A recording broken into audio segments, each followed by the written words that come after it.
अच्छा बच्चों, हम पहले मैं आपको ये दिखा देता हूँ कि हमने अपने कोर्स आउटलाइन में क्या क्या पढ़ लिया है। लॉ ऑफ डिमांड पढ़ लिया, change in demand versus change in quantity demand भी पढ़ लिया। आज हम ये पढ़ने लगे हैं price, income and cross system, price, income and cross price elasticity of demand, point and arc elasticity of demand, factor affecting elasticity of demand, elasticity of demand with business relevance, effect on market equilibrium, disequilibrium। ये सारे topics आपके इसी एक book में cover किए हुए हैं सारे।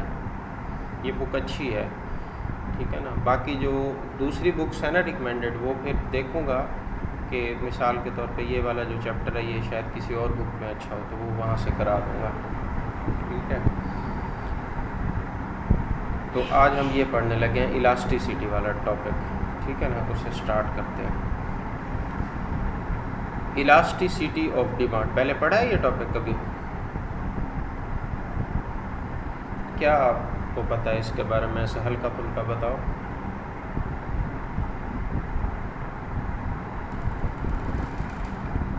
तलब की लचक, अच्छा अच्छा, यहाँ हम पढ़ते हैं लॉ ऑफ डिमांड।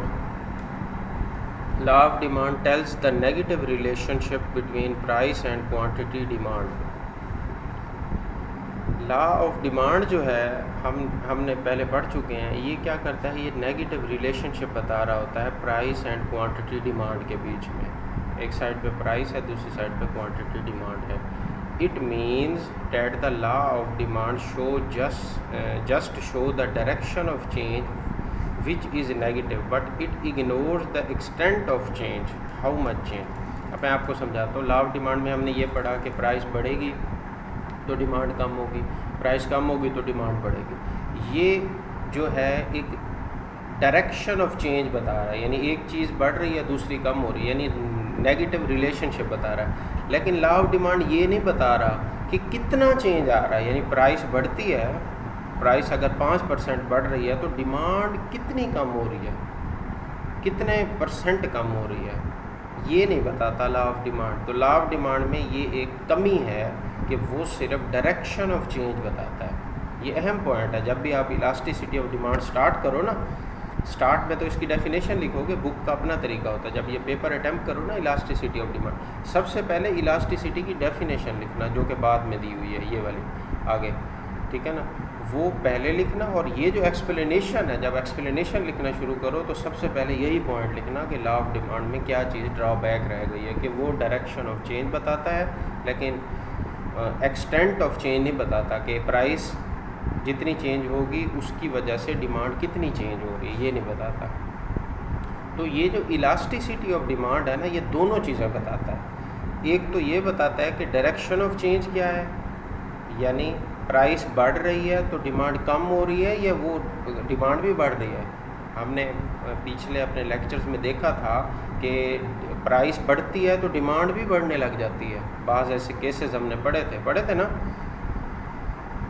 आवाज़ आ रही है? तो ये दोनों चीज़ें बता रही होती, एक तो डायरेक्शन भी बता रही होगी, ठीक है ना। जब इसका न्यूमेरिकल हम सॉल्व करेंगे तो ये हमें डायरेक्शन भी बताएगी, ठीक है ना। प्राइस बढ़ रही है तो डिमांड बढ़ रही है या कम हो रही है। और दूसरा एक्सटेंट ऑफ चेंज भी बताएगी। एक्सटेंट ऑफ चेंज मतलब प्राइस के बढ़ने से डिमांड कितनी कम हो रही है या प्राइस के कम होने से डिमांड कितनी बढ़ रही है, ठीक है ना। तो ये दोनों चीज़ें बताएगी। ये इंपॉर्टेंट पॉइंट है इलास्टिसिटी ऑफ डिमांड में, ये लिखना है आपने। आगे लिखा हुआ था elasticity of demand tells us how much change has occurred in demand for the group in response to change in its price. ये इसकी डेफिनेशन है, इसे हाईलाइट कर लेना, ठीक है।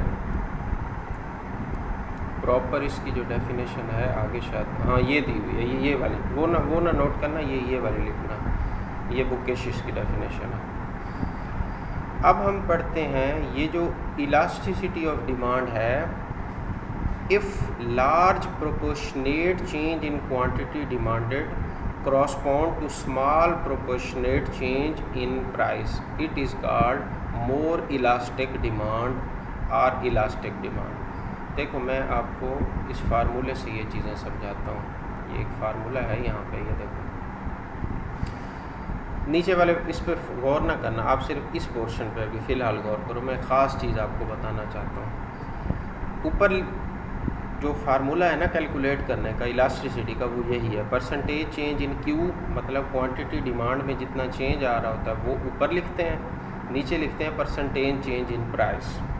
ठीक, अब आपको ये पता है कि अगर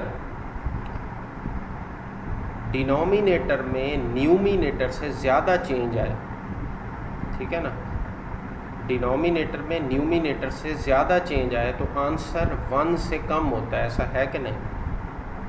थोड़ी बहुत तो मैथ आपको आती है ना, ज़्यादा आती है बल्कि, बोलो ना ज़रा। हेलो, वो अभी तक नहीं आई निगारिश, क्या वजह है? नहीं पढ़ना क्या उसने? ये क्या अस्मा चली गई है? किधर चली गई है वो?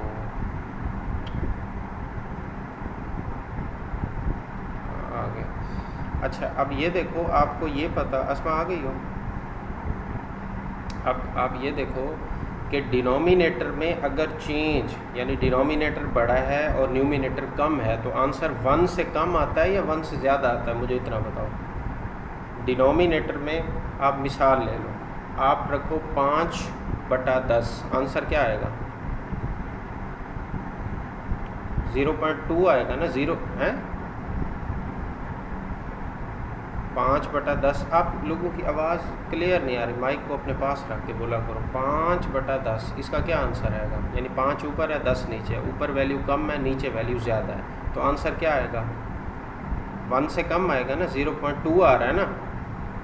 और अगर इसका उलट कर लो, 10 ऊपर रखो 5 नीचे रखो, तब क्या आंसर आएगा? 2, मतलब 1 से ज़्यादा आ रहा है। इसका ये मतलब है कि डिनोमिनेटर में अगर वैल्यू ज़्यादा है न्यूमिनेटर से, तो आंसर आएगा 1 से कम, और अगर न्यूमिनेटर में वैल्यू ज़्यादा है डिनोमिनेटर की निस्बत, तो फिर आंसर 1 से ग्रेटर आता है। ये बात समझ आ गई? अब ये लॉ ऑफ डिमांड में ये दोनों चीज़ें हैं ना, एक प्राइस है और एक क्यू है ना, यानी एक प्राइस है और एक क्वांटिटी डिमांड। अगर प्राइस में चेंज आ रहा है 5%, डिमांड में चेंज आता है 10%, यानी प्राइस में जितना चेंज आ रहा है डिमांड में उससे ज़्यादा चेंज आ रहा है, ठीक है ना? बात समझ रहे हो? टेक्निकल है। प्राइस में जितना चेंज आ रहा है डिमांड में उससे ज़्यादा चेंज आ रहा है, मतलब ऊपर 10% चेंज आ रहा है, नीचे आ रहा है 5% चेंज, तो अब आंसर आएगा 1 से ज़्यादा, तो इसको कहेंगे मोर इलास्टिक। क्या कहेंगे? मोर इलास्टिक या elastic demand, more elastic demand या इलास्टिक। अब यहाँ पे तहरीर पढ़ो। If a large proportionate change in quantity demanded correspond to the small proportionate change in the price, यानी जो क्वांटिटी डिमांड में चेंज है, इस फार्मूले, ये फार्मूला जहन में रखना, ये डेफिनेशन आराम से आ जाएंगे। यानी इसमें जो चेंज है क्वांटिटी डिमांड में वो ज़्यादा आया है इसकी निस्बत, प्राइस को थोड़ा सा चेंज किया, डिमांड बहुत ज़्यादा चेंज हो गई है, मतलब ऊपर वाली वैल्यू ज़्यादा चेंज हुई है, नीचे वाली कम, मतलब ऊपर परसेंटेज 10 है नीचे 5 है। तो इस सिचुएशन को क्या कहेंगे? Elastic demand. क्या कहेंगे? समझ आ गई बात की? इसको कहेंगे इलास्टिक डिमांड। अच्छा, अब दूसरा देखो, ऐसा भी तो हो सकता है ना कि प्राइस में 10% चेंज आया हो।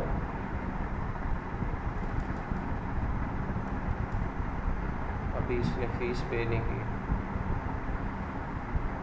इसे किसने बता दिया क्लास हो रही है? आप में से किसी ने बताया क्या?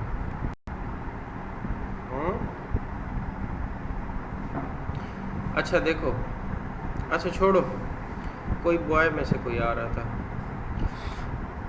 अच्छा ये देखो, पर अब ऐसा भी तो हो सकता है ना कि प्राइस में 10% चेंज आए, मतलब प्राइस 10% बढ़ी हो या कम हुई हो, जो भी चेंज आ रहा है, उस चेंज की वजह से जो डिमांड है वो 5% चेंज हुई है, तो डिनोमिनेटर में वैल्यू ज़्यादा हो गई ना।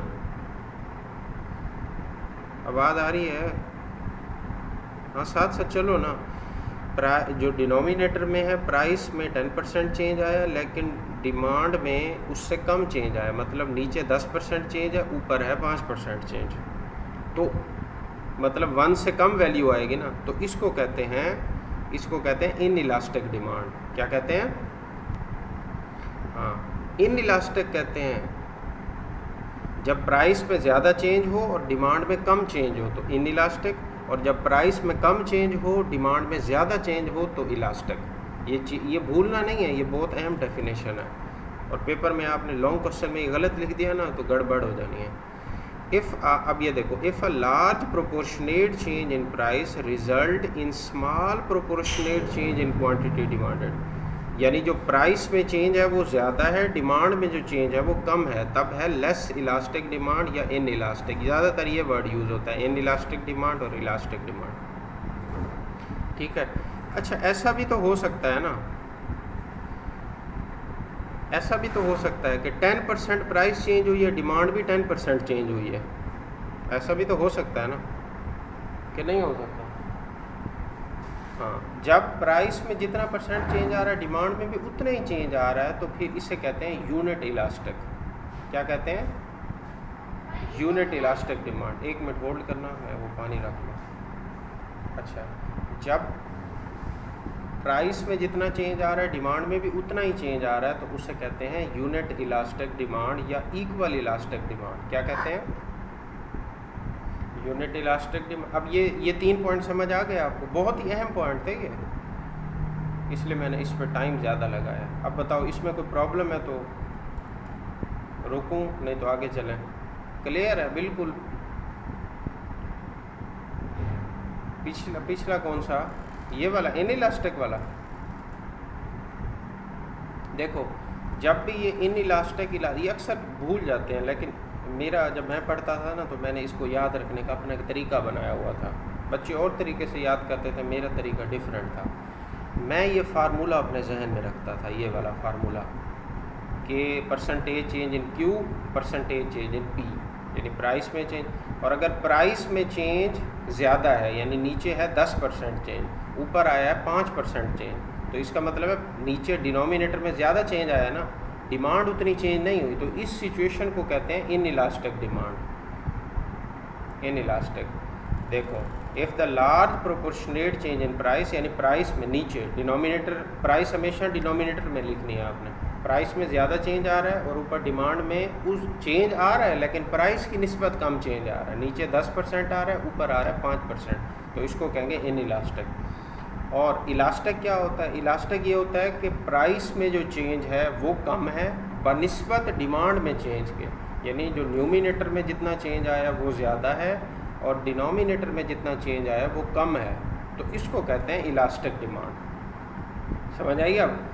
और यूनिट इलास्टिक डिमांड क्या होता है कि जितना प्राइस में चेंज आया उतना ही डिमांड में चेंज आया, यानी इधर 10% आया तो उधर भी 10, इधर 7% चेंज आया तो ऊपर भी 7% चेंज आया, तो उसे कहते हैं यूनिट इलास्टिक डिमांड। देखो, नीचे अगर 7% चेंज आया, ऊपर भी 7%, 7 के साथ 7 कट नहीं जाएगा और 1 नहीं आंसर आएगा, 1 आएगा ना?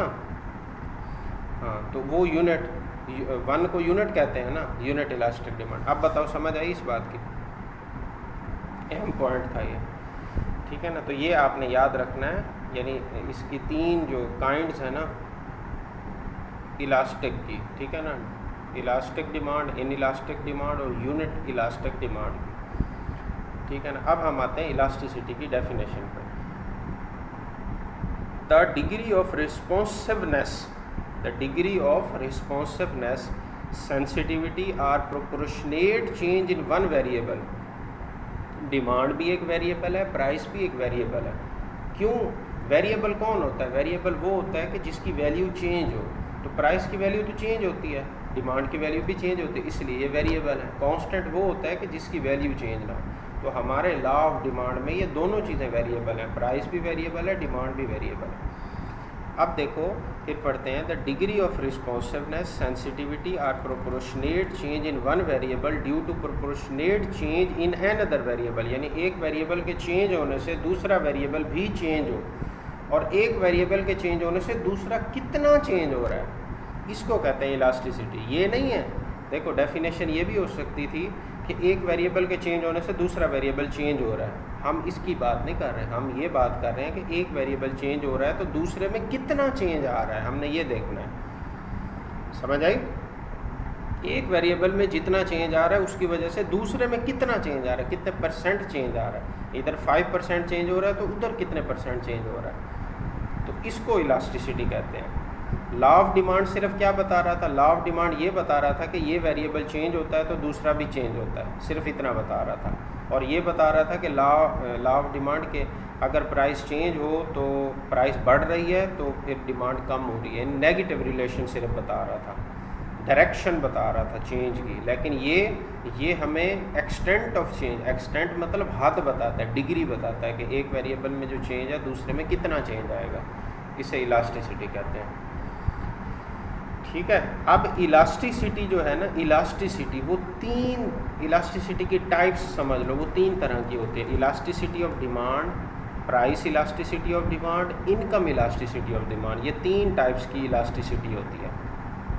अब इलास्टिसिटी ऑफ डिमांड क्या होता है, इसको पढ़ते हैं। The degree of responsiveness, sensitivity are proportionate change in demand due to proportionate change in different variable is called elasticity. ये तो एक जनरल डेफिनेशन हो गई, ठीक है ना। इलास्टिसिटी नहीं सॉरी गलत बता क्यों। इलास्टिसिटी ऑफ डिमांड की तीन टाइप्स हैं, एक प्राइस, इनकम और क्रॉस, ठीक है ना। ये तो जनरल डेफिनेशन है ना इलास्टिसिटी ऑफ डिमांड।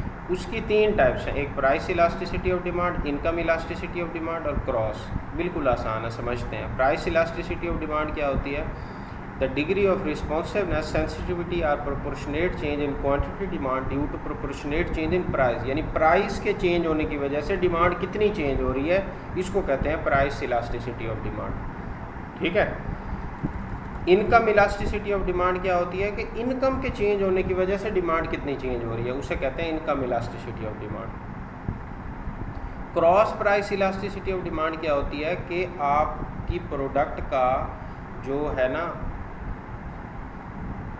सब्स्टिट्यूट समझ लो, यानी कोई और, यानी पेप्सी की प्राइस चेंज होती है तो कोक की कितनी प्राइस चेंज होगी, यानी किसी और प्रोडक्ट की प्राइस चेंज होने की वजह से आपकी प्रोडक्ट की डिमांड कितनी चेंज हो रही है, उसे कहते हैं क्रॉस इलास्टिसिटी ऑफ डिमांड। ये डेफिनेशन पढ़ते हैं।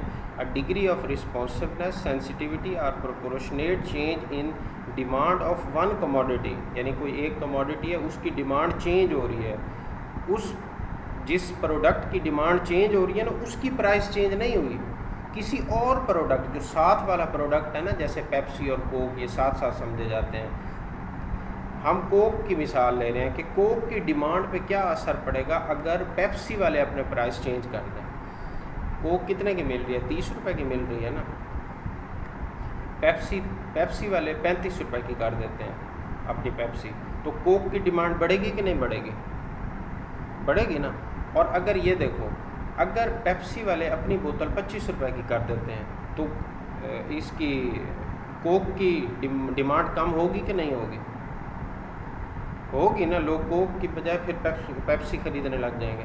तो मतलब किसी और प्रोडक्ट के प्राइस चेंज होने की वजह से इस प्रोडक्ट जिसकी हमारा जिसमें फोकस है, उस प्रोडक्ट की डिमांड कितनी चेंज हो रही है, इसको कहते हैं क्रॉस इलास्टिसिटी ऑफ डिमांड। अब बताओ, समझ आई कुछ बात? इलास्टिसिटी ऑफ डिमांड की कितनी टाइप्स हो गई? एक price elasticity of demand, income elasticity of demand और cross price elasticity of demand.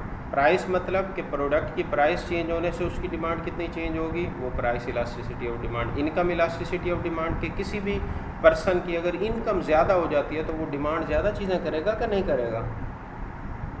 करेगा ना। अगर उसकी इनकम कम हो जाती है तो उसकी डिमांड भी कम हो जाएगी, ठीक है ना। तो ये अदर देन प्राइस फैक्टर है। आपको पिछले लेक्चर में मैंने बार बार ये कहा था, इस इनकम की वजह से शिफ्ट आएगा डिमांड में, याद है ना। इनकम की वजह से शिफ्ट आएगा, इसकी वजह से भी शिफ्ट आएगा, लेकिन इसकी वजह से मूवमेंट आती है, प्राइस की वजह से चेंज इन क्वांटिटी डिमांड होती है। ये दोनों जो केस हैं ये चेंज इन डिमांड के केस हैं, शिफ्ट आता है इनकी वजह से डिमांड में। खैर वो हमारी बातें थी, लिंक हो गई। इनकम इलास्टिक, अगर इनकम चेंज हो रही है किसी पर्सन की तो उसकी वजह से वो किसी प्रोडक्ट की डिमांड जो चेंज हो रही है वो होता है इनकम इलास्टिसिटी ऑफ डिमांड। और cross price elasticity of demand क्या है कि किसी एक प्रोडक्ट की प्राइस चेंज होने की वजह से दूसरे प्रोडक्ट की डिमांड कितनी चेंज हो रही है। प्राइस ना कर देना, डिमांड, एक की प्राइस चेंज हो रही है, दूसरे की डिमांड चेंज हो रही है, तो उसे कहते हैं cross price elasticity of demand. अब बताओ ये समझ आई तीनों चीज़ें? क्लियर? ये तो एक ब्रॉडर जो है ना टाइप्स हैं इलास्टिसिटी ऑफ डिमांड की। इलास्टिसिटी ऑफ, जब भी कोई पूछे कि इलास्टिसिटी ऑफ डिमांड की कितनी टाइप्स हैं, तो आप ये 3 बताओगे, पर ब्रॉडर यही है, प्राइस, इनकम और क्रॉस। और इलास्टिसिटी की भी 3 टाइप्स हैं। इलास्टिसिटी की 3 कौन सी टाइप्स हैं? ये वाली, elastic demand, inelastic demand और यूनिट इलास्टिक। ये और चीज़ है, वो और चीज़ है, दोनों में फ़र्क को समझना, ठीक है ना। ये सिर्फ ये बताता है कि डिनोमिनेटर में जो चेंज आ रहा है वो न्यूमिनेटर से अगर ज़्यादा है तो फिर इन इलास्टिक, और न्यूमिनेटर में जो चेंज आ रहा है वो डिनोमिनेटर से ज़्यादा है तो फिर इलास्टिक, और अगर दोनों में बराबर चेंज आ रहा है तो यूनिट। ये कुछ और बता रहा है। ये जो तीनों चीज़ें हैं वो इस पर भी इम्प्लीमेंट हो सकती हैं। वो जो तीनों हैं ना, elastic demand, inelastic demand और यूनिट, वो इस पे भी अप्लाई हो सकता है, इस पे भी अप्लाई हो सकता है, इस पे भी, तीनों केसेस पे अप्लाई हो सकता है, ठीक है ना। वो इलास्टिसिटी की टाइप्स हैं, ये जो टाइप्स हैं ये इलास्टिसिटी ऑफ डिमांड की टाइप्स हैं। टेक्निकल है ना टॉपिक तेरा, या आसान है? अच्छा अस्मा आप बताओ, समझ आ रही है बात की? अब देखो यहाँ तक पढ़ाता हूँ, फिर आगे नहीं पढ़ाता, यहाँ तक सिर्फ तैयार करो, यहाँ तक आपको पढ़ाता हूँ, बाकी टॉपिक कल पढ़ेंगे। अच्छा अब देखो, price elasticity of demand, the degree of responsiveness sensitivity are proportionate change in quantity demand due to proportionate change in price. हम प्राइस की बात कर रहे हैं, पहले ये पढ़ेंगे हम, ये वाला प्राइस। फिर इसको मैयर करने के भी 3 मेथड होते हैं, वो सारे पढ़ लेंगे। फिर उसके बाद पढ़ेंगे इनकम इलास्टिसिटी ऑफ डिमांड, फिर उसके बाद हम पढ़ेंगे cross price elasticity of demand. तो पहले हमारा इस पे फोकस रहेगा कि इसको मैयर कैसे करना है। इसके तीन तरीके हैं, उन 3 तरीक़ों के थ्रू इसे मैयर करना हम सीखेंगे। तो ये डेफिनेशन, ये सेम ही डेफिनेशन है जो हर जगह एडजस्ट हो रही है। ये देखो इलास्टिसिटी वाली जो डेफिनेशन है वो यहाँ भी एडजस्ट हो रही है, यहाँ भी एडजस्ट, थोड़ा बहुत उसमें वर्ड्स में चेंज करना है बस। तो एक डेफिनेशन तैयार करने से आपकी 4 डेफिनेशन तैयार हो गए। अच्छा अब इसका फार्मूला क्या है, अब इस पे गौर करते हैं। Percentage change in Q divided by percentage change in P, यानी ऊपर क्वांटिटी डिमांड लेंगे, इस क्यू से मुराद क्वांटिटी डिमांड है, डिमांड नहीं है, क्योंकि दोनों में फ़र्क है। चेंज डिमांड और क्वांटिटी डिमांड दोनों अलग अलग चीज़ें हैं, तो हम क्वांटिटी डिमांड की बात कर रहे हैं, क्यू, और नीचे पी है। अब परसेंटेज चेंज इन क्यू को कैसे कैलकुलेट किया जा सकता है? Q2 minus Q1 divided by Q1। इस फार्मूले का आपको पता है, जब भी कोई चेंज कैलकुलेट करना हो ना मैथ में, यानी मिसाल के तौर पे मैं यहाँ से लेकर यहाँ तक सफ़र करता हूँ, तो मैंने कितने % सफ़र किया, कैसे कैलकुलेट करेंगे? ये मेरा एक पॉइंट है Q1 है, मैं Q2 तक जा रहा हूँ, ठीक है ना। अब Q2 को माइनस करेंगे Q1 से, माउस नज़र आ रहा है ना मेरा, ये Q1 है, यहाँ से सफ़र करते करते हम Q2 तक पहुँचे हैं, हमने देखना है चेंज कितना आया। तो Q2 में से Q1 को लेस कर दो, वो चेंज आ जाएगा ना, ठीक है ना। तो अब इसी चीज़ को हमने अगर परसेंटेज में कैलकुलेट करना हो तो डिवाइड कर दो इस Q1 पे डिवाइड करोगे और 100 से मल्टीप्लाई करो, तो वो परसेंटेज में उसका आंसर आ जाएगा, ठीक है, बात समझ आई? तो इसने बिल्कुल वही किया हुआ है कि अगर डिमांड चेंज हो, डिमांड पहले Q1 थी फिर Q2 हो गई, जैसे टेबल में इसने यहाँ शो किया होगा, ये देखो, ये जो है ये आपकी Q1 है 10 यूनिट्स, ये Q2 है, ठीक है।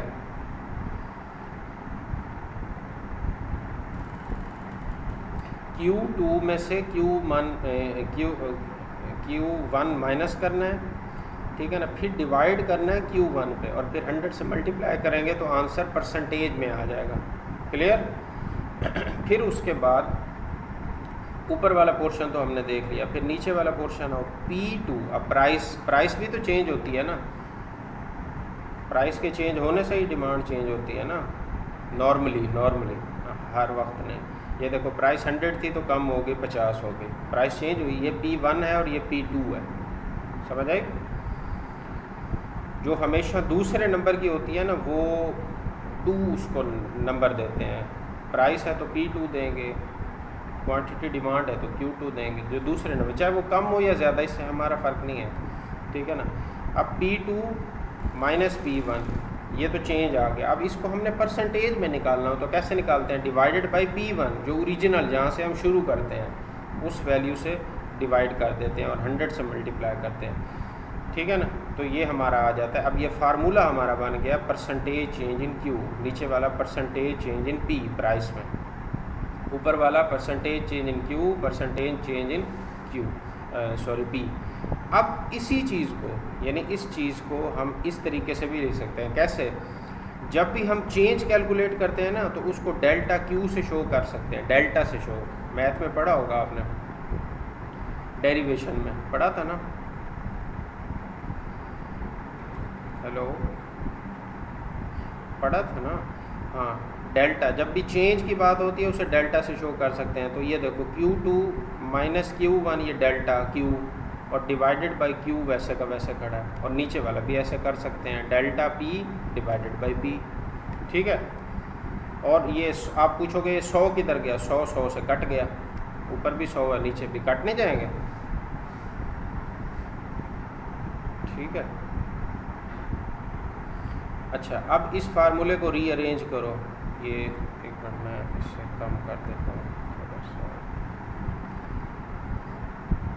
अभी भी ऊपर चला गया।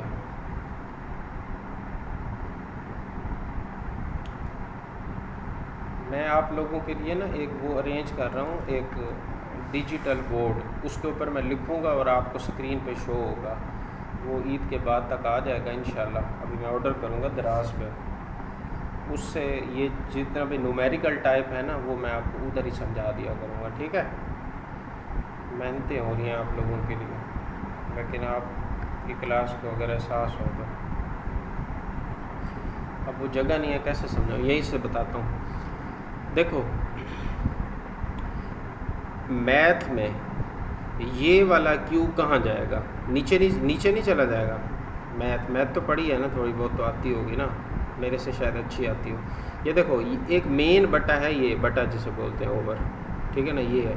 अब उसके ऊपर एक और जो है ना फ्रैक्शन दी हुई है, ये वाली जो फ्रैक्शन होती है ना, ये Q1 ये नीचे आ जाती है यहाँ, यानी यहाँ आके मल्टीप्लाई हो जाएगी।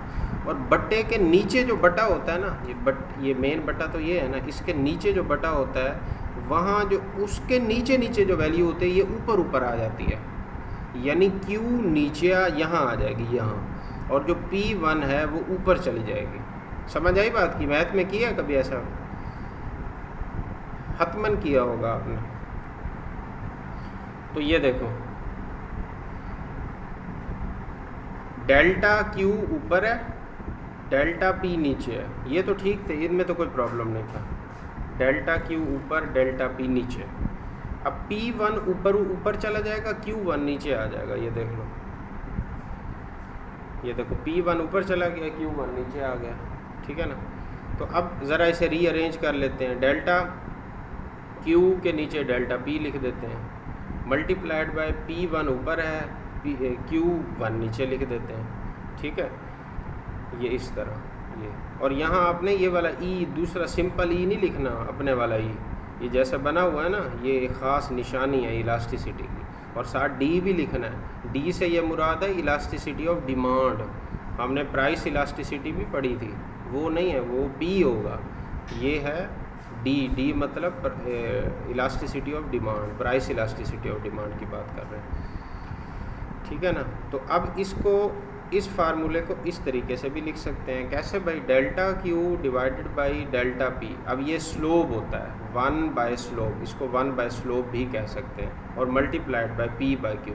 ये अब फार्मूला ना भी लिखो, सिर्फ न्यूमेरिकल में ये फार्मूला यूज़ नहीं होगा। अब क्या होगा, यहाँ पे आप सारी वैल्यूज़ को पुट करोगे, वैल्यूज़ को पुट करोगे, आंसर आपके पास आ जाएगा। अगर आंसर आएगा 0 से कम तो कौन सी होगी, इलास्टिक डिमांड होगा या इन इलास्टिक डिमांड होगा, बताओ। हमारे पास एक न्यूमेरिकल है, हम इसे सॉल्व करते हैं और आंसर आता है 1 से कम, तो कौन सी इलास्टिसिटी होगी, इन इलास्टिक होगा ना, इन इलास्टिक होगा। और अगर 1 से ज़्यादा आ जाता है आंसर तो फिर इलास्टिक, और अगर 1 नहीं आ जाता है फिर। हाँ, अभी यहाँ तक काफ़ी है, थोड़ा टेक्निकल था, या आगे पढ़ा दूँ? काफ़ी है। अच्छा, अब आपने कल पता क्या करना है, आपकी असाइनमेंट आपकी ये है कि आप ये वाला न्यूमेरिकल लोगे, ये 2 ही वैल्यूज़ हैं, ठीक है ना। ये वाली वैल्यूज़ लेके, ये P1 होगी, ये P2 होगी, ये Q1 होगी, ये Q2 होगी। आप ये वाली वैल्यूज़ लेके आप ये इस फार्मूले में आपने पुट करना है, इसी फार्मूले में, और आंसर निकालना है अपना, ठीक है ना। और नीचे शो करना है कि जो इन इलास्टिक है ये यूनिट है, ये भी बताना है। समझ आ गई? छोटा सा काम है, बिल्कुल 2 मिनट भी नहीं लगेंगे आपको। तो एक तो आपकी ये असाइनमेंट होगी। अब हम देख लें